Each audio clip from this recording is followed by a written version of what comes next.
नमस्कार मित्रांनो, स्वागत तुमचे नवीन एका व्हिडिओमध्ये आपले ऑनलाईन सेंटर यूट्यूब चॅनलवर. मित्रांनो, आजच्या व्हिडिओमध्ये आपण लाडक्या बहीण योजनेसंबंधी के.वाय.सी सुरू झालेली असून के.वाय.सी कशी करावी याची ए टू झेड माहिती या व्हिडिओमध्ये पाहूया. के.वाय.सी करण्याची सुरुवात झालेली असून आणि सोबतच के.वाय.सी करण्याचे पोर्टल या ठिकाणी ओपन झालेले आहे. याची लिंक आपल्या व्हिडिओच्या डिस्क्रिप्शनमध्ये देऊन जाऊन तुम्ही क्लिक केल्यावर डायरेक्ट तुम्ही या साईडवर येऊ शकता. किंवा तुम्हाला गुगलमध्ये सर्च करायचं आहे ladkebin.maharashtra.gov.in अशा प्रकारे सर्च करा. तुम्ही डायरेक्ट या पोर्टल आल्यावर तुम्हाला के.वाय.सी करून घ्यायचे आहे. मित्रांनो, या ठिकाणी महत्त्वाचं म्हणजे बरेचसे याजणी के.वाय.सी करताना चुका करत आहेत. तुम्हाला कुठल्याही प्रकारे चूक न व्हावी यासाठी व्हिडिओ तुम्हाला शेवटपर्यंत पाहायचा आहे. समजा तुम्हाला सर्वप्रथम के.वाय.सी करण्यासाठी तुम्ही या ठिकाणी पाहता की पुढल्या अक्षरामध्ये मुख्यमंत्री माझी लाडकी बहीण योजनेचे लाभार्थी के.वाय.सीची प्रक्रिया पूर्ण करण्यासाठी येथे क्लिक करा. म्हणजे या ठिकाणी तुम्हाला क्लिक करायचं आहे. ही प्रोसेस तुम्ही घरी बसल्या मोबाईलच्या माध्यमातूनसुद्धा करू शकता, नो प्रॉब्लेम ॲट ऑल.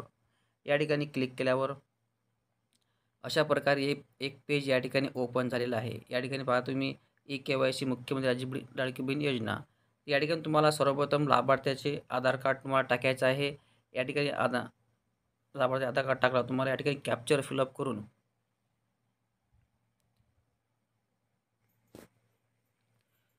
या ठिकाणी तुम्हाला सूचना वाचून घ्यायच्या आहेत. त्यानंतर मी सहमत आहे या ऑप्शनला क्लिक करून तुम्हाला सबमिट करायचं आहे. या ठिकाणी पाहताय की सूचना त्यांनी दिलेली आहे की मी वरीलप्रमाणे घोषित सत्यापित करतो की मुख्यमंत्री माझी लाडकी बहीण योजना संबंधित पोर्टलवर आधार क्रमांक आधारित प्रमाणीकरण प्रणालीसोबत स्वतःला प्रमाणित करण्यात व आधार आधारित प्रमाणीकरण माझ्या आधार क्रमांक OTP माहिती प्रदान करण्यास सहमती देण्यात माझी हरकत नाही. मी हे देखील सहमत करतो की मुख्यमंत्री माझी लाडकी बहीण योजना ओळख पटण्यासाठी व प्रमाणित करण्यासाठी माझ्या आधार क्रमांकाचा वापर करू शकतात. सो मित्रांनो, अशा प्रकारे ही सूचना असून तुम्हाला मी सहमत या ऑप्शनला क्लिक करायचं आहे. सो मित्रांनो, मी अगोदरच्या सांगितल्याप्रमाणे आधार कार्ड नंबर यूज केला असून त्यानंतर मी सहमत आहे या ऑप्शनला क्लिक केलेला आहे आणि सबमिट या ऑप्शनला क्लिक करूया. मित्रांनो, सबमिट ऑप्शनला क्लिक केल्यावर तुमच्या आधार कार्डला जोही नंबर लिंक असेल त्याच्यावर एक OTP येणार आहे. तो OTP तुम्हाला या ठिकाणी सबमिट करावा लागेल.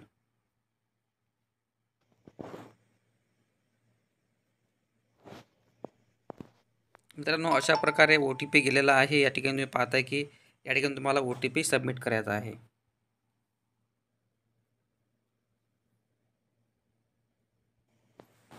मित्रांनो, या ठिकाणी OTP आला असून त्यानंतर OTP फिलअप केला असून सबमिट ऑप्शनला क्लिक करूया. मित्रांनो, सबमिट ऑप्शनला क्लिक केल्यावर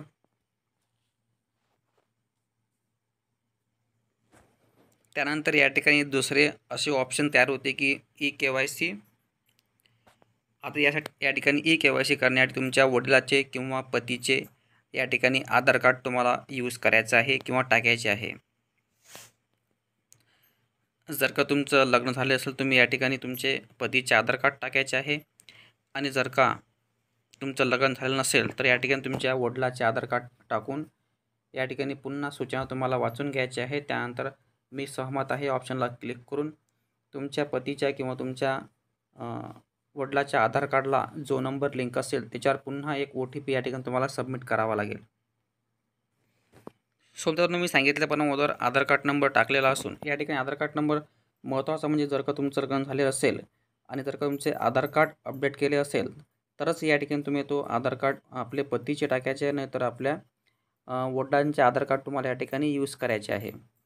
त्यानंतर पुन्हा तुम्हाला मी सहमत आहे ऑप्शनला क्लिक करायचं आहे आणि OTP पाठवा या ऑप्शनला क्लिक करायचं आहे. सो मित्रांनो, अशा प्रकारे या ठिकाणी दुसरा OTP आलेला असून आता OTP सबमिट करा या ऑप्शनला तुम्हाला क्लिक करायचं आहे. त्यानंतर अशा प्रकारे या ठिकाणी OTP आल्यावर या ठिकाणी ज्याचे तुम्ही आधार कार्ड यूज केलेलं असेल फादरचे किंवा पतीचे, त्याचं नाव या ठिकाणी येणार आहे. त्यानंतर तुम्हाला या ठिकाणी कॅटेगरी जे असेल तुमची कास्ट ते तुम्हाला चूज करायची आहे. जर का SC असेल तर तुम्ही अनुसूचित जाती निवडायचं आहे. ST असेल तर अनुसूचित जमाती आणि OBC असेल तर इतर मागासवर्गीय. त्याचप्रमाणे NT, B, K, D जे असेल ते या ठिकाणी तुम्ही चूज करू शकता तुमच्या कास्टनुसार. अशा प्रकारे तुम्ही कास्ट या ठिकाणी चूज केल्यावर निवडल्यावर आता या ठिकाणी महत्त्वाचं म्हणजे बरेच जण या ठिकाणी चुका करत आहेत. तर या ठिकाणी तुम्ही पाहताय की हे पहिलं ऑप्शन दिलेलं आहे, माझ्या कुटुंबातील सदस्य नियमित कायम कर्मचारी म्हणून सरकारी विभाग, उपक्रम मंडळ, भारत सरकार किंवा राज्य सरकारच्या स्थानिक संस्थेमध्ये कार्यरत नाही किंवा सेवानिवृत्तीनंतर निवृत्तीवेतन घेत नाहीत. तर या ठिकाणी तुम्हाला क्लिक करायचं आहे निवडा या ऑप्शनला. या ठिकाणी क्लिक करा. 2 ऑप्शन आहेत, होय आणि नाही. तर या ठिकाणी बऱ्याच जणांना नाही हे ऑप्शन निवडलेलं आहे, कारण की या ठिकाणी तुम्हाला नाही हे ऑप्शन न निवडता होय हे ऑप्शन तुम्हाला चूज करायचं आहे. जर का तुम्ही नाही हे ऑप्शन निवडलं तर तुम्हाला समोरील किस्ता येणार नाही.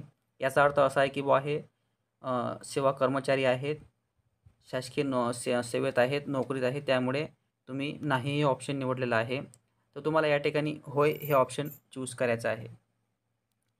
त्यानंतर होय हे ऑप्शन इकडे निवडल्यावर त्यानंतर इकडे 2 नंबरचं इकडे ऑप्शन आहे,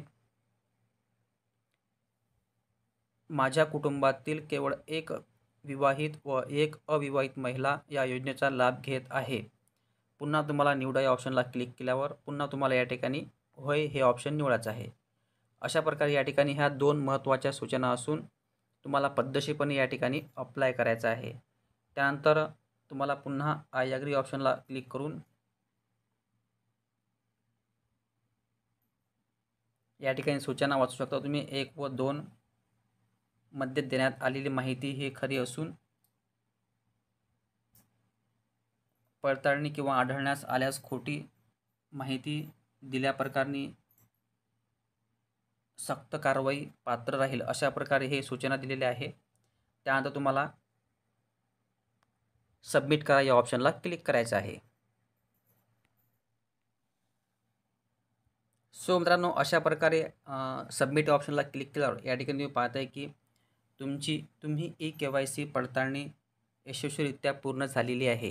मित्रांनो, अशा प्रकारे ही KYC पूर्ण झालेली असून जर का यामध्ये काही अडचण असेल तसे कमेंट बॉक्समध्ये कळवा.